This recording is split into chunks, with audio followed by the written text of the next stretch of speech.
Hello everyone, welcome back to my channel Living with Meow. And yes, I know that your exams, your UGC NET exam is just around the corner. और 25th से आपके exam start हो रहे हैं till 29th. And I just felt that there are certain things which you have to keep in your mind if you are going to give this UGC NET exam. So I have given this exam 3 times and उस situation में को क्या क्या चीज़ें करनी चाहिए, what are the things we have to keep and especially what to wear. So all the girlies and of course for all the guys, I'll tell you that because there are some restrictions जो कि हमारे government exams में होने लगी हैं. So which kind of clothes you should wear, accessories पहननी है नहीं पहननी है, and what are the situation when you are sitting in the exam, अगर लैपटॉप में कुछ हो गया, कंप्यूटर में कुछ हो गया, because this is a very technical exam, CBT base होता है. and I have seen कि कंप्यूटर कभी कभी बंद हो जाता है, पूरे सिस्टम एक्चुअली कभी कभी क्रैश हो जाते हैं और कभी कभी एग्जाम में एक घंटे तक भी डिले हो जाता है. So we'll discuss all of that and please make sure if you're someone who is going to give this exam and especially if you're first time there, then this is going to be a very important one. So let's start with today's video. Okay so starting from which I believe is, देखो admit cards जैसे जैसे आते जा रहे हैं, ठीक है, make sure कि एडमिट कार्ड पहले ही निकाल दो, ठीक है. This is something very basic but most of us actually forget, हमें लगता है लास्ट क्लास में निकालेंगे, लास्ट क्लास में निकालेंगे, नहीं, पहले ही निकाल के रख दो, 2 कॉपीज निकाल के रख दो. एंड इट इज ओके अगर आप ब्लैक एंड व्हाइट कॉपी भी निकालते हैं, इट इज नॉट इंपॉर्टेंट कि वो कलर कॉपी ही निकालना है. बहुत सारे स्टूडेंट्स का मैंने ये सीन देखा है, दे फील कि उनको सिर्फ कलर कॉपी निकालनी है. नो, नथिंग लाइक दैट कि आपको सिर्फ कलर्ड कॉपी ही लेके जानी है, आप लोग ब्लैक एंड व्हाइट कॉपी भी लेके जा सकते हैं. सो ब्लैक एंड व्हाइट निकाल देना एंड नॉट लेमिनेशन वाला सिंपल पेज जो 10 रुपए का जो आता है, 10 या 5 रुपए का आता होगा, तो वो अपने साइड से निकाल के जाना, ठीक है.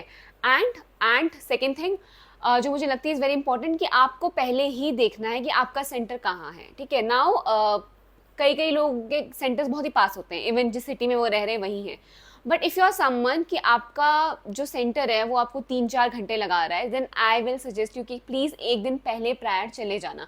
We never know such situation, no कभी कभी ट्रैफिक जैम हो जाता है, कभी सुबह में कुछ ऐसी सिचुएशन आ गई कि अपना ट्रैवल नहीं कर पाए.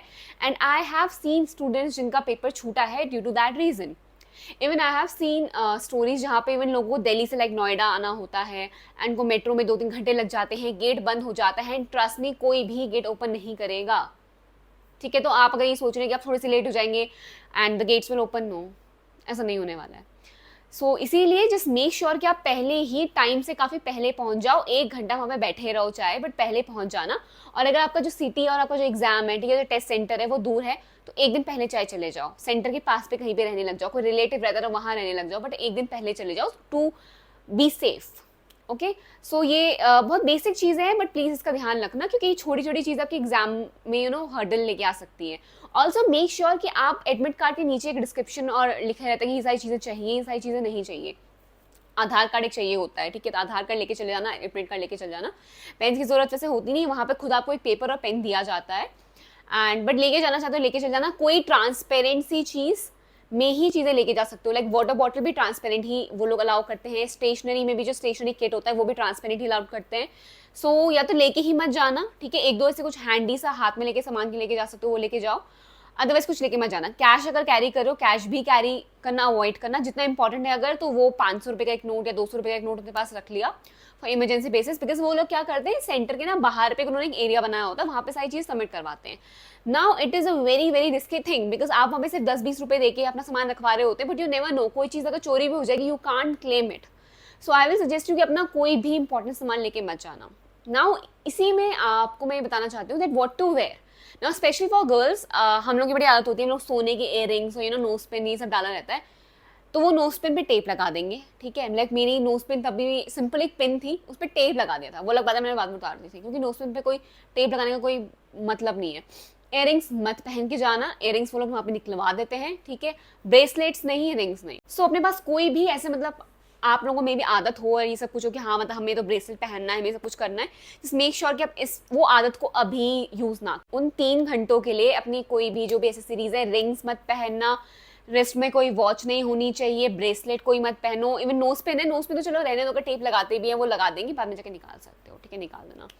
एंड इयरिंग मत पहनना, हेयर में कोई क्लिप नहीं. एंड आई सजेस्ट यू कि इवन बाल या तो आप हेयर ओपन कर सकते हैं, बट बिकॉज अगर इफ यू आर समवन के बाल मेरे तरह लॉन्ग है तो ऑब्वियसली ये बहुत ज़्यादा प्रॉब्लमेटिक हो जाता है. तो इवन ब्रेड बना सकते हैं, छोटा वाला स्क्रंची होता है ना, मतलब स्क्रंची भी आप हेवी नहीं लगा सकते हैं. वो जो होता है ना, वो जो पन्नियों में लग के आता है, वो वहाँ पे यही करते हैं, स्क्रंची आपको उतरवा देंगे और आपको पन्नी वाला रबर बैंड दे देंगे। सो पन्नी वाला रबर बैंड इतना गंदा होता है कि लिटरली मेरे बाल उसमें पूरे टूट के उखड़ के आ चुके थे, ठीक है। So please don't do that, don't repeat it. मतलब ये मिस्टेक ऐसे रिपीट मत करना। आप लोग क्या करना है, एक सिंपल वाला स्क्रंची आता है बस ब्लैक कलर का या बेसिक कलर का, जो ऐसे धागे जैसा ही दिखता है, ठीक है। तो बस उसको जाके ले लो एंड दैट्स इट। वो बना के ब्रेड बना लो, चाहे पोनी टेलर बांध दो, ठीक है। जूड़ा में क्लेचर वगैरह लगाओगे, they will question you. Now I am not aware कि हर किसी सेंटर में ऐसा होता है ना नहीं होता है, बट मैंने नोएडा के सेंटर में दिए हैं बहुत बार एग्जाम, तो वहाँ पे तो बहुत स्ट्रिक्ट चेकिंग थी और ऐसी था कि स्क्रंची उतारो, क्लेचर उतार दो, सिर्फ ये मोटा वाला नहीं चलेगा, कोई भी रबर बैंड पतला से स्ट्रिंग लगवा देंगे, नोज पिन पे ये लगवा देते हैं, फालतू कोई चीज़ नहीं, गले पे कुछ नहीं पहनना है, बस ये मंगलसूत्र वगैरह पे इन सब पे मैंने देखा है कि कभी कभी छोड़ देते, बट अगर कुछ बहुत हैवी होगा वो मतलब वो सारी चीज़ें भी उतरवा देते हैं। तो आई सजेस्ट कि कुछ ज़्यादा कुछ पहन के मत जाना, ठीक है। कानों में पहनो, एक स्टर्ट सिंपल सा आई गेस पहन सकते हो, वरना मत ही पहनो, is my actually main suggestion, कि कुछ ऐसा मत पहनना। And yes, to mention that what to wear, क्या पहनना एज अ गाय और अ गर्ल, तो for boys I suggest to कि डेनिम पहन के जाना, सिंपल से, और टी शर्ट डाल के जाना या कुर्ता, जो भी आप प्रेफर करते हैं, some easy busy clothes. And same goes for girls, अगर आप एक कुर्ता डालना चाहते हैं कुर्ता डाल के जा रहे हो, बट स्लीवलेस अवॉइड करना सेम, क्योंकि देखो जहाँ आप जा रहे हैं वहाँ का टेम्परेचर एसी में भी चल रहा हो, मे भी फैन चल रहा हो, कुछ भी चल रहा होगा, बिकॉज वहाँ के टेम्परेचर को पता नहीं है, गर्मी भी उस सेंटर में हो सकती है, क्या पता उस सेंटर में बहुत ठंडा हो, ठीक है। तो कॉटन का कुछ ऐसे 3/4 या फुल स्लीव का पहन के जा सकते हो, बिकॉज कॉटन है, अगर गर्मी भी होगी तो कॉटन आपको वहाँ पे ठंडक देगा, ठीक है। और अगर ठंडी होती है तो स्लीवलेस पहन के जाओगे तो एसी फिर वहाँ पे बंद नहीं होगा, सेंट्रलाइज एसी मोस्टली होता है। तो इसलिए मेक श्योर कि आप क्लोथ कुछ ऐसे पहनना कि वो आपको कंफर्टेबल लगे। 3 घंटे का पूरा एग्जाम है, just wear something which is very very comfortable. What you can do instead, अगर आपको वेस्टर्न में जाना है, टी शर्ट के ऊपर एक शर्ट डालो, like you can wear a T shirt like this, ठीक है, बेसिक कलर की, और कुछ ज्यादा कुछ बना ना हो या फिर कुछ ऐसा लगा ना हो, because again they will question it otherwise. और उसके ऊपर एक शर्ट रख लो। शर्ट इसलिए रख लो कि शर्ट अगर आपको ठंडा लगता है आप शर्ट कर सकते हैं, और अगर आपको उतारना होगा तो उतार सकते हो। So you can wear something like अंदर से कोई टॉप और उसके ऊपर एक शर्ट, ठंडा लगेगा तो शर्ट डाल देना, अदरवाइज उतार देना। सेम फॉर बॉयज, आप लोग अगर शर्ट के लिए हैं शर्ट पहने, बट ऐसे कुछ टॉक करके बेल्ट लेके ऐसा नहीं, कंफर्टेबल होके बैठ सको, बिकॉज वो 3 घंटे के एग्जाम को चिल होके बस लैपटॉप में देखना है, क्वेश्चन समझना है और उसको देना है। तो कुछ क्लोथिंग में ये ध्यान रखना कि आप लोग बहुत कुछ इजी ब्रीजी अच्छा सा लाइट सा पहनो, ठीक है। And also notice the fact, ठीक है, इज वेरी इंपॉर्टेंट कि आपका वहाँ पे जो टेम्परेचर है, ठंडा गर्म, ये बहुत ज़्यादा फ्लक्चुएट करता है, because once there was a centre जहाँ पे ठंडी बहुत ज़्यादा हो रही थी, ठीक है। तो मैं अगली बार से बिल्कुल फुल सी सा पहन के चल गई। अगली बार मैं गई तो वहाँ पे तो फैन क्या पंखा भी अच्छे से नहीं चल रहा, तो मुझे गर्मी हो गई। सो कुछ न्यूट्रल सा पहन के जाना, कॉटन पहन के जाना, पॉलिस्टर पहन के मत जाना, बिकॉज अगर कोई बहुत लोकल सेंटर होता है वहाँ लिटरली एसी फैन भी तमीज़ का नहीं चल रहा होता, एसी तो होता ही नहीं है, कूलर भी नहीं होगा, ठीक है। और अगर कोई बहुत सही सा कोई सेंटर है तो वहाँ पे एसी चल रहे होते हैं, एसी बड़े ठंडा कर रहे होते हैं, and because every one has different body, तो किसी को ठंडा लग रहा है किसी को नहीं लग रहा है, ठीक है। तो इसीलिए उसके अकॉर्डिंग क्लोथ्स पहनना, और कुछ बहुत ब्राइट कलर नहीं पहनना है, ठीक है। बहुत ज़्यादा कुछ डिज़ाइन बना हो, फिर कुछ आइटम्स लगे हुए हो, उसको अवॉइड करना कि यहाँ पे कुछ लगा हुआ है, यहाँ पे कुछ लगा हुआ है। कुछ प्लेन पहन के जाना, अगर उसमें कुछ ग्राफिक टी है वो चलेगा, बट उसमें कुछ ऐसे यहाँ पे कभी कभी होता है ना कुछ डिज़ाइन में यहाँ पे बना हुआ है, यहाँ पे कुछ चीज़ गर्ल्स के स्पेशली होता है, कोई टॉप है यहाँ पे कुछ बन रखा है ब्रोच वगैरह, तो वो नहीं, वो ऐसा करके मत जाना, वो तो क्वेश्चन कर लेते हैं, बोल देंगे कि इसमें कुछ लगा हुआ है, तो अवॉइड करना। कुछ सिंपल बेसिक और ऐसे प्लेन सा पहन के जाओ, तो that will be okay for you. Now third, जब आप एग्जाम सेंटर में चले जाओ, ठीक है, मेक श्योर अपना देख लो कि आपका जो डिवाइस है, जो जिस भी डेस्क पे आपको दे रखा है, जो कंप्यूटर आपको अलाउ कर रखा है, उसमें आपका फेस आ रहा है नहीं आ रहा है। Once you will log in, अपनी डिटेल्स डालोगे तो वहाँ पे दिख जाएगा कि आपका यूजर नेम आना चाहिए, ठीक है। तो आपका यूजर नेम आ रहा है, fine, then it is your desk. अब कई बार ये होता है बिकॉज सीबीटी बेस एग्जाम है और हम लोग ऑब्वियसली अभी भी टेक्निकली इतने साउंड नहीं है, सो वी हैव सीन कि बहुत बार जाके ये प्रॉब्लम आती है कि कंप्यूटर नहीं चल रहा है, ठीक है, आप लोगों का कंप्यूटर में कुछ फॉल्ट आ गया है, तो ये चीज़ बहुत कॉमन ही हो सकती है। सो मतलब डरना उस सिचुएशन में नहीं है, वहाँ पे बहुत सारे टेक्नीशियंस होते हैं, किसी को भी जाके आवाज़ लगाओ, बोलो एंड गेट इट डन, उसको सही करवाओ, वो लोग आएंगे, इधर वो आपको कोई और कंप्यूटर लॉट करेंगे या फिर आपको वही वाला सिस्टम सही करके देते हैं। बट एक और जो सिचुएशन आ सकती है, दैट इज़ कि आप एग्ज़ाम दे रहे हैं और एग्ज़ाम के देते हुए ही बीच में आपका कंप्यूटर रुक गया। ये सबसे स्कैरी एक सिचुएशन होती है। ये मेरे बगल में एक बार हुआ था, 2 बार एक्चुअली हो रखा है कि बीच में एक रुक गया था। एक बार तो एक्चुअली वो ओपन हो गया था, पर दूसरी बार तो मुझे लगता है आधे 1 घंटे उनको रुकना पड़ा और वो एक्चुअली उनका कंप्यूटर ऑपरेट ही नहीं हो रहा था, and we were literally in the middle of the exam और उनका मतलब कंप्यूटर चल ही नहीं रहा है। And I just can't think of the situation कि आप मतलब वो उस चीज़ मेरे साथ कभी होती तो मतलब योर फीलिंग ही एक तो आपके पास टाइम जाया जा रहा है, ठीक है, and everybody is working, they are attempting all the questions and you are there sitting waiting किसी उस चीज के लिए जिसमें आपकी शायद गलती भी नहीं है. सो इन सच सिचुएशंस मतलब ज्यादा पैनिक मत होना, ठीक है. Even help them by saying कि चलो मुझे कुछ और, you can suggest them ways कि मुझे कोई और कंप्यूटर अलाउ कर दो, या तो मैम या सर, एंड मेरा ये सेम सिस्टम जितने मैंने अभी तक अटेम्प्ट कर दिए वो सारे वहाँ पे रहे इफ पॉसिबल. अदरवाइज अगर आप आधे एक घंटे लेट भी होते हैं, it is not your problem, ठीक है, वो आपकी गलती से नहीं हुआ है. So they will give you और they will extend your time, so you don't need to worry. बस ये की चीज़ पहले क्लैरिफाई कर देना कि देखो सर जितना टाइम से वेस्ट हो रहा है I will require this time and be prepare for it. I hope कि किसी के साथ ना हो, बिकॉज एग्जाम देने के टाइम पे and you know that is a time जिसके लिए आपने महीनों से प्रिपरेशन करी है. आई कांट इवन इमेजिन कि आप लोगों को कैसा लगेगा. सो आई जस्ट विश कि किसी के साथ भी ऐसा ना हो, बट अगर होता है, बिकॉज यू नेवर नो कि क्या कभी भी कुछ भी हो सकता है, ठीक है.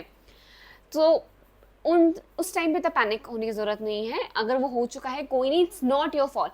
जब तक कोई भी चीज़ आपकी गलती नहीं है, ठीक है, आप लोगों को पैनिक होने की जरूरत नहीं है, ठीक है. आपको बस उनसे कम्युनिकेट करना है, बोलना है कि अगर 15 मिनट गुजरे हैं तो मैं 15 मिनट एक्स्ट्रा लूंगी, आधा घंटा का एक्स्ट्रा हुआ है तो मैं आधा घंटा एक्स्ट्रा लूंगी.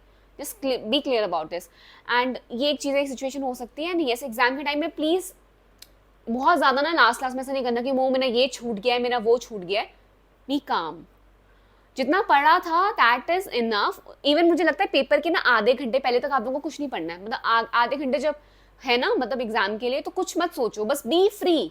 जितना खाली माइंड लेके अपने दोस्त अगर हैं उनके साथ हंसो, खेलो, थोड़े जोक्स मारो, and you know relax your body, relax your mind. Because आप जितने स्ट्रेस के साथ जाएंगे, आप लोगों के माइंड में पहले से रहेगा, ओ माय गॉड एग्जाम है, पेपर है, पता नहीं क्या आएगा क्या नहीं आएगा. उस टाइम भी ये होता है ना, एग्जाम बहुत ज़्यादा प्रेशर के अंदर आ जाता है. एंड एक्चुअली जब पेपर आना शुरू होगा, क्वेश्चन आने शुरू होंगे, शायद से दिमाग काम भी ना करे.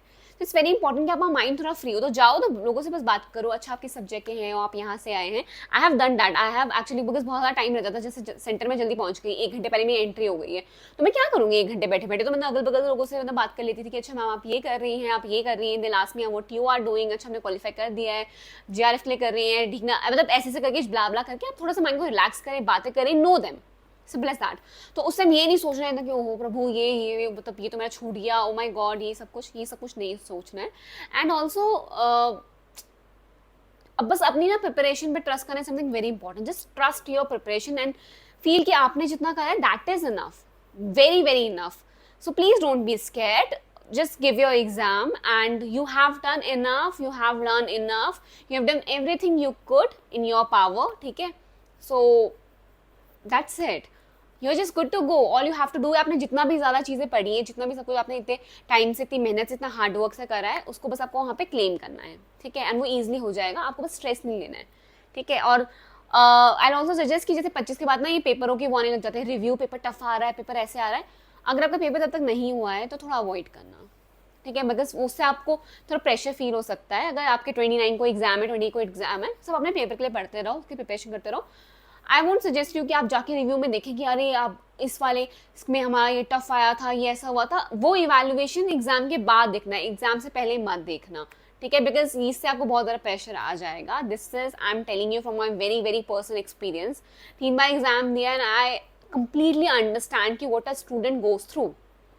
एंड आई डोंट वॉन्ट, मतलब as your friend, as your mentor, I would just like to suggest you कि इन सब चीज़ों का प्लीज पॉइंट्स का ध्यान देना. These are little things but very very important things.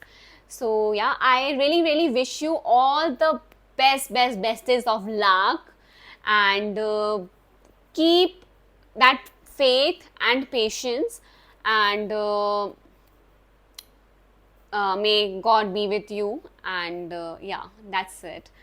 All the best and you can do this and you will do this. You just have to trust yourself and your preparation. Please कोई भी doubt के लिए जगह मत रखना. And this is a very very crucial time, important time. अपनी health का ध्यान रखना. ऐसे नहीं कि एग्जाम से 2 दिन पहले ही बीमार हो गए, ठीक है. तो पानी पीते रहो, हाइड्रेटेड रहो. और अब एक्चुअली पेपर को लेकर, पढ़ने को लेकर इतना नहीं सोचना, अपने थोड़ा वेलबींग को लेकर सोचो, सो दैट आपने जितना भी पढ़ा आप उसके लिए रेडी रहें. ओके, सो या that's for today's video and I really hope that this was helpful.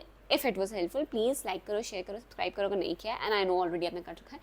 सो या I'll see you in my next video. Till then, tada bye bye and man, best wishes, all the best to all my lovelies, and I wish you all the luck. Bye bye.